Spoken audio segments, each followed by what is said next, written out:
नमस्कार, मैं डॉक्टर समय सिंह मीना, सहचार्य भूगोल, पंडित नवल किशोर शर्मा राजकीय महाविद्यालय दौसा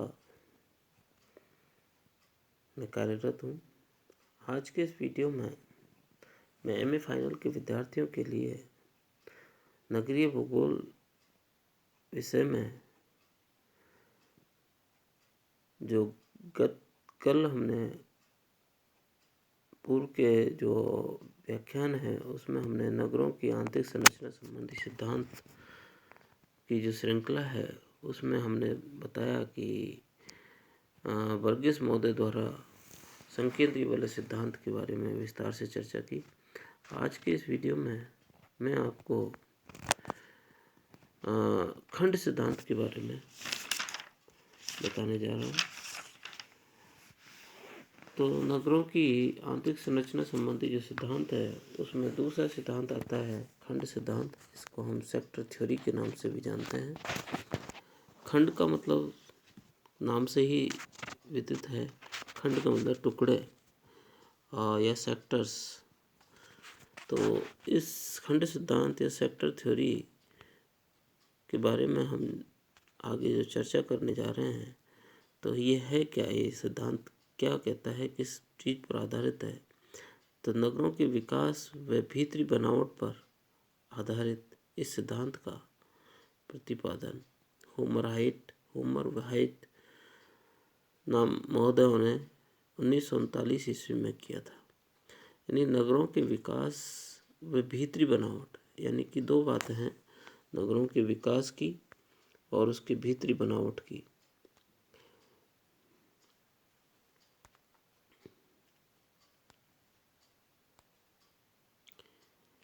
नगरों का जो विकास है वो किस तरीके से, तो नगरों के विकास की और उसके भीतरी बनावट की, इन दो बातों को लेकर के खंड सिद्धांत का प्रतिपादन होमर व्हाइट महोदय ने किया था,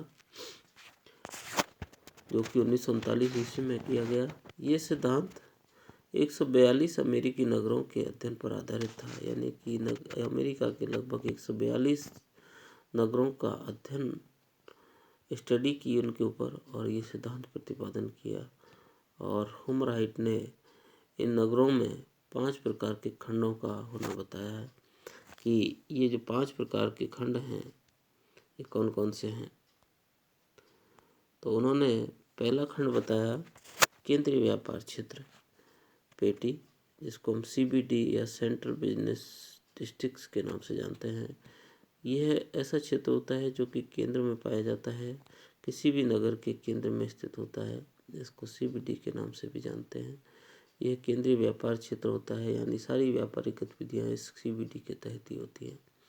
दूसरा उन्होंने बताया कि थोक पैमाने पर हल्के विनिर्माण उद्योगों की पेटी, यानी कि इस केंद्रीय व्यापार क्षेत्र के बाहर की तरफ दूसरी जो पेटी है वो थोक पैमाने पर हल्के विनिर्माण उद्योगों की पेटी है। यानी कि हल्के विनिर्माण जो उद्योग हैं वो थोक रूप से वहाँ पर बनाए जाते हैं या वहाँ पर नए कल कारखानों के माध्यम से वहाँ पर बहुत ज़्यादा विनिर्माण उद्योगों को स्थापित किया गया है।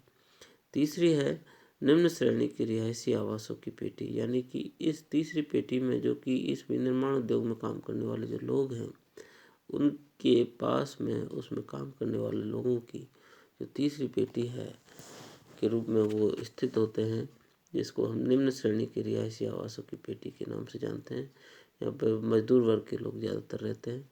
चौथी है मध्यम श्रेणी की रिहायशी आवास की पेटी, जो मध्यम श्रेणी के जो लोग हैं जो कि ये हल्के विनिर्माण उद्योगों में कोई मैनेजर की नौकरी करता है, कोई किस तरीके की नौकरी करता है, इस प्रकार के जो छोटे मैनेजर है, कोई देखने वाला केयर टेकर है, इस तरीके के लोगों की पेटी जो है वो मध्यम श्रेणी की रिहायशी आवास की पेटी के नाम से जानी जाती है।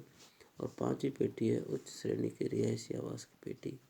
इसमें उच्च श्रेणी के लोग रहते हैं जो कि अच्छे पैसे वाले धनाढ़ लोगों की श्रेणी है। तो होमर व्हाइट ने ये 5 प्रकार की पेटियों को किस प्रकार से व्यवस्थित करके बताया।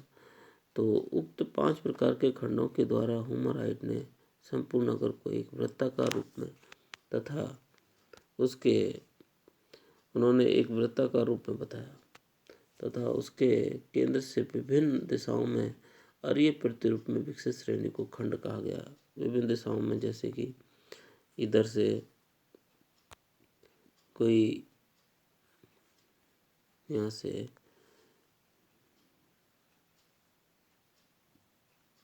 इस तरीके के।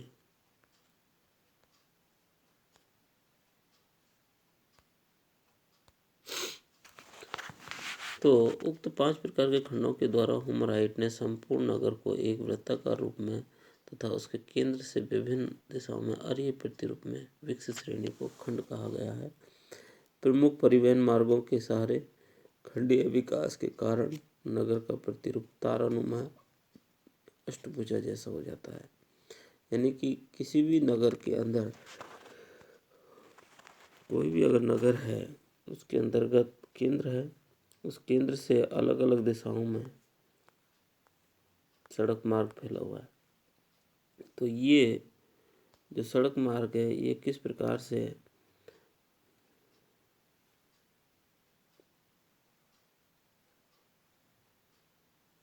तारानुमा संरचना ले लेता है। यानी कि इन जो नगर रोड के किनारे सड़क मार्गों या परिवहन मार्गों के सारे खंडीय विकास के कारण नगरों का प्रतिरूप तारानुमा या अष्टभुजा जैसा हो जाता है। होमर हाइट ने किराए यानी कि रेंट की बात की है। किराए के आधार पर भवनों की कई विशेषताओं को प्रकट किया है। उन्होंने कहा कि रेंट जो है मेन इम्पोर्टेंट चीज़ है। होमर हाइट ने पाया कि नगर में सर्वाधिक किराए के क्षेत्र नगर के एक से अधिक खंडों में स्थित होते हैं। यानी कि जो रेंट है वो केवल एक ही खंड में नहीं होता, एक से अधिक खंडों में स्थित होते हैं और इनके विभिन्न दिशाओं में अपेक्षातया कम किराए वाले आवासीय क्षेत्र स्थित होते हैं। यानी कि उन्होंने कहा कि जो केंद्र है उसके बाहर की तरफ कुछ क्षेत्र ऐसे होते हैं जो रेंट के हिसाब से बहुत इम्पोर्टेंट होते हैं और वहाँ पर अधिक रेंट होता है। उसके पास में कुछ ऐसे आवासीय क्षेत्र होते हैं जहाँ पर कम रेंट होता है या कम किराया मिलता है। होमर हाइट ने आवासीय भूमि उपयोग की विस्तृत व्याख्या की। उन्होंने बताया कि आवासीय भूमि उपयोग है, उसके बारे में उसने काफ़ी अधिक विस्तार से चर्चा की।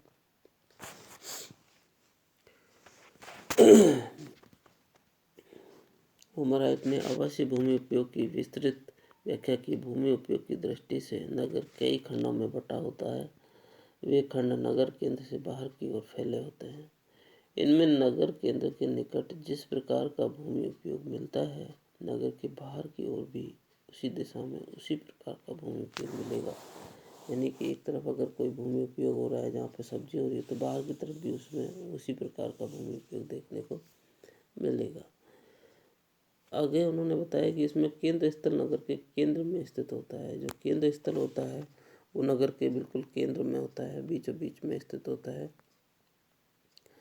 इसके चारों तरफ खंड के रूप में अलग अलग दिशाओं में रोड के या परिवहन मार्गों के हिसाब से अलग अलग दिशाओं में खंड के रूप में बटे होते हैं, जहाँ पर अलग अलग प्रकार की भूमि उपयोग देखने को मिलता है।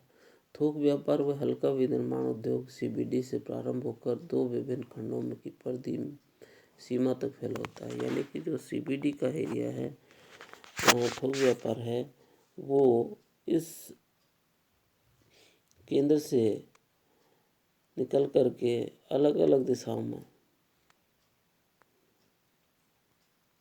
इस तरीके से कोई भी दो दिशाओं में फैला हुआ होगा। तो थोक व्यापार व हल्का विनिर्माण उद्योग सीबीडी से प्रारंभ होकर दो विभिन्न खंडों की परिधि में सीमा तक फैला होता है। यानी कि जो परिधि है उसकी सीमा तक वो फैला हुआ होगा।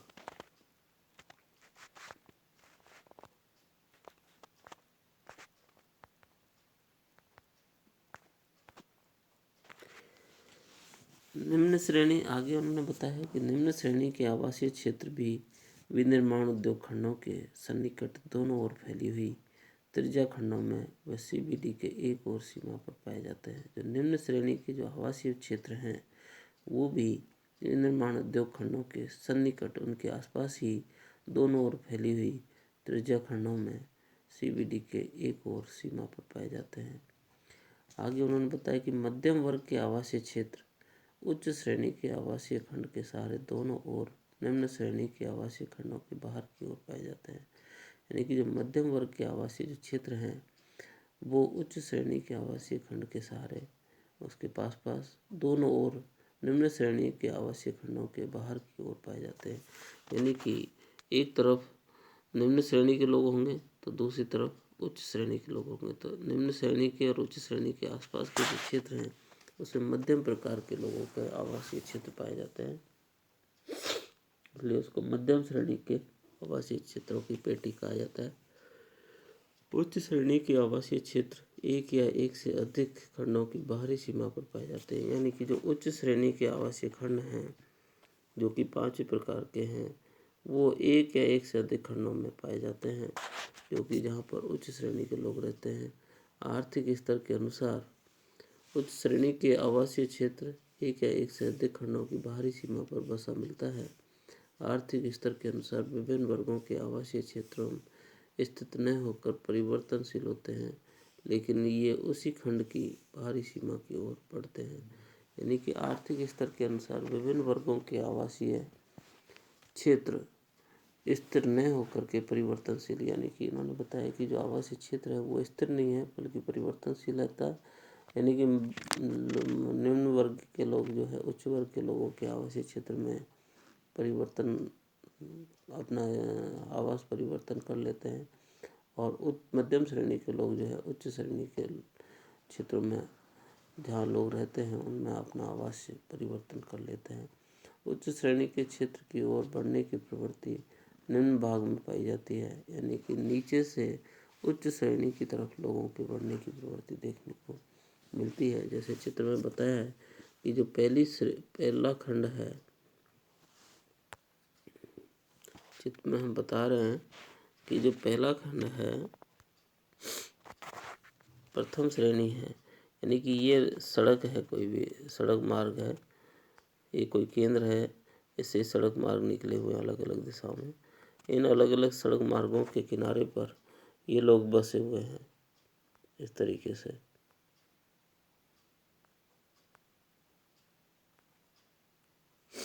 तो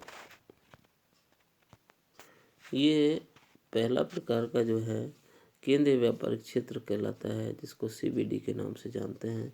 ये बिल्कुल केंद्र में पाया जाता है, बिल्कुल बीचों बीच में देखने को मिलता है, इसको CBD के नाम से जाना जाता है। दूसरा है थोक पैमाने पर हल्के विनिर्माण उद्योगों की पेटी। ये जो थोक निर्माण है, जिसमें ये वाला क्षेत्र जो है, ये वाला, ये यहाँ पर थोक निर्माण किया जाता है। यानी कि थोक में कोई चीज़ों का हम बना करके और इस शहर के बाहर और शहर के अंदर लोगों को खपा दिया जाता है।